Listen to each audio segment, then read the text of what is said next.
Good morning and welcome to Breakup Bites. I'm Jennifer Barkin and here's my co-host, Jennifer Donison. Good morning. Good morning. So today we're going to talk about Section 7 expenses because some of our listeners don't really know or understand what they are. So we hope to give everybody some clarification on what they are, and let's get into it. Okay. One of the questions from our viewers was, does my ex have to pay for any types of camps or extracurricular activities if he doesn't agree that the child should be enrolled? I guess what you're referring to is, are extracurricular activities considered Section 7s? Well, the answer is yes, they may be. But what's important to know is that they're not always automatic Section 7 expenses. And what's looked at really, they look at during the relationship or the marriage, were the children or was the child enrolled in this sort of activity? Where this can get tricky is sometimes if people separated when the children were very young, let's say an infant or a year old or whatever, there were no extracurricular activities. So now what happens? So a rule of thumb is always affordability. Did these activities occur during the marriage, right? Um, if they're no longer affordable, well, the onus is on that person to show why they were affordable up until this day and why they're not.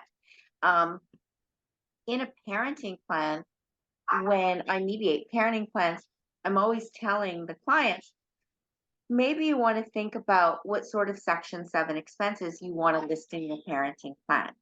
Do you want to say that the children can perhaps take one activity per school semester or two? Do you want a cap cost? Do you want to mention what these extracurriculars are?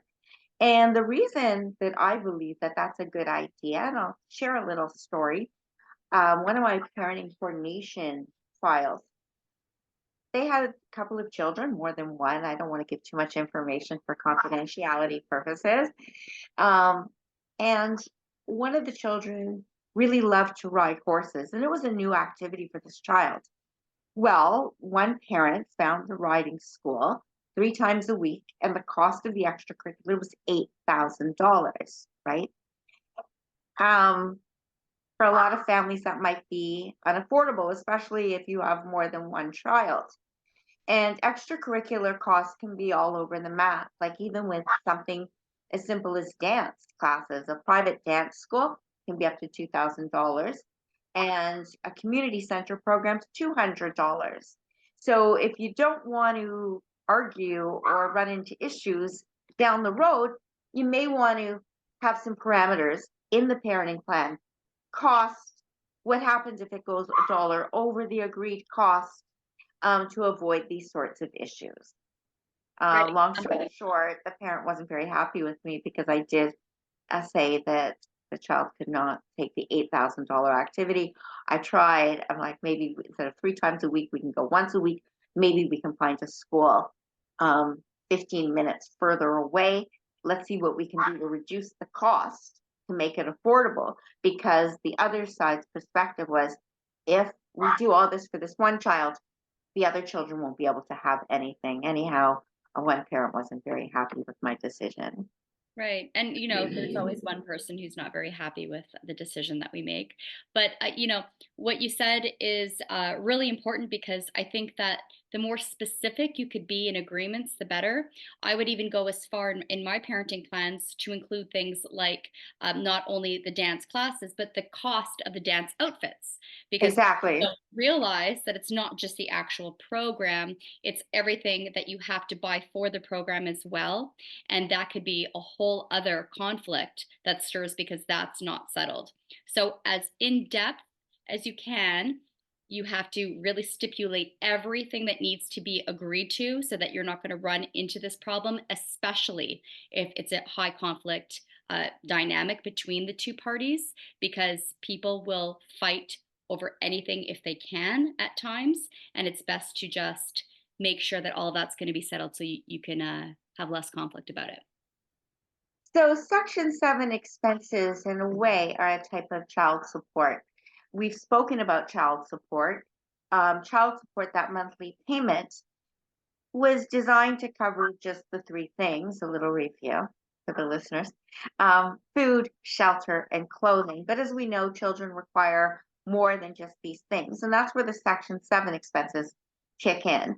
So the automatic Section 7 expenses, what are they? Well, healthcare not under insurance or OPEB.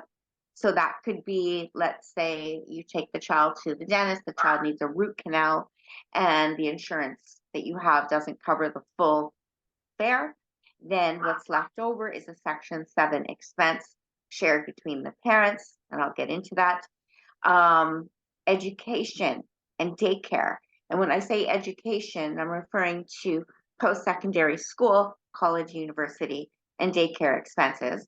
And actually, even camp can fall under that umbrella, because when parents work, kids are off school, they need something to do with the kids for the summer. It can be looked at the camp as a daycare expense for children.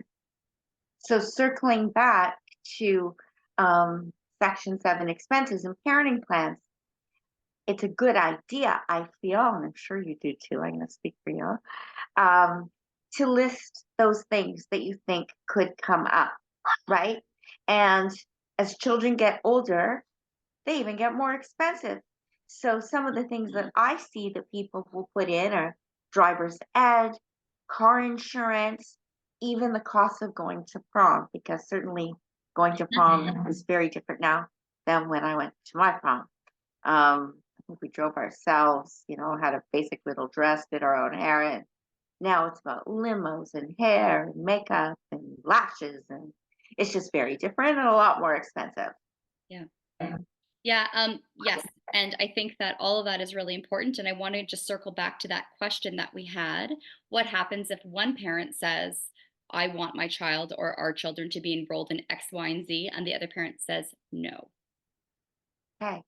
So, what I'm hoping for is that your parenting plan is very elaborate and has um, ADR, alternative dispute resolution clauses, with the mediation or mediation arbitration, on what to do when the parents do not agree. Because it happens, right? One parent even wants soccer and the other parent wants hockey. And now what? Right? Um, what are we going to do? So if your parenting plan has some stipulations on what happens when you get into this position, it can be very helpful. Hmm. And what would you say, Jen, if somebody came to you and said, listen, I want to enroll my daughter in dance classes or a summer camp, and my ex is saying that they don't agree to it, but I could do it at my own expense? Would you say that that's something that might deserve to go to an ADR process to see if they could figure that out? Or would you say that it may be a good idea to have different activities on different times? So I think it really depends. Rule of thumb is going to be, you can't control somebody else's parenting time. So we always have to remember that. So if that activity is going to take place, let's say on Tuesday night, and I'm the parent, and I always have the children on Tuesday night, and I'm willing to pay 100% of that cost, then I can do it. I'm making the assumption here that it's not an activity that is dangerous and that really maybe the parent should consult on. But I don't know if it's swimming classes or ballet classes, whatever. If it's my time and my day and I'm going to pay for it, nobody can control my parenting time, what I do with the kids. Mhm. So that brings up the next question: how do parents decide how much they have to contribute to the Section 7 Before we get into expense? that, and that's super important, I just want to add one more thing to what you just said. A quick tip that I think is important for people to add into their parenting plans if they're going through mediation right now or going to be going through mediation is to make sure that in their agreement it stipulates that both parties will agree in writing. And the reason why that's so important is because I've had many clients that say, Well, she said that it's fine, and now she's saying she didn't. Or, they said that they would take the child there, and now they're just refusing to and saying to only do it on my parenting time.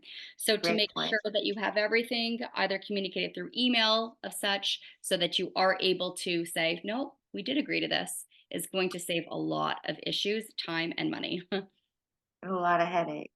lot of headache. A lot of headaches. Great points. So, how are the Section 7s paid for? Do parents pay 50-50? I pay half, you pay half? So Section 7s are discussed in the amount of a ratio that each parent is going to pay a percentage. And I believe we spoke about this a little bit before, Mhm. but I'll just reiterate that depending on the party's income and also how much time they have with the children, a percentage is going to be assigned to each parent. That could look like 50-50, it could look like 70-30, it could look like 90-10. It's established when doing all of the financials to make sure that everybody is on the same page with how much they're going to have to pay and the split is going to be determined. So, what happens down the road? Let's say we ran, we call it what's divorce mate software, and it gave us the allocations that parents have to pay. And I ran this in, I don't know, 2021. Now we're in 2024. So whatever we decided back when we did our agreement, do the allocations stay the same? Is that what it is forever? So, depending on the party's income and how it fluctuates, that would also fluctuate the percentage that it's assigned to each party. So if mom has made $30,000 when the party split, and then all of a sudden mom is now making $60,000 or $70,000, and dad was making $67,000 or $60,000 to $70,000 in the beginning, then obviously the percentage would increase for mom and lessen for dad. So it is important to review the income on an annual basis to determine what type of split is going to be assigned to each parent. Exactly. Exactly. Well, I Mhm. hope that everybody has found this little segment helpful on Section 7 expenses, what they are automatically, what can be included. As always, if you have any questions, please reach out to either Jennifer or myself. We'd be happy to discuss this in further detail. But for now, have a great day, and we'll see you next time. I'm Jennifer Barkin. And I'm Jennifer Donna. Bye. Take care, everyone.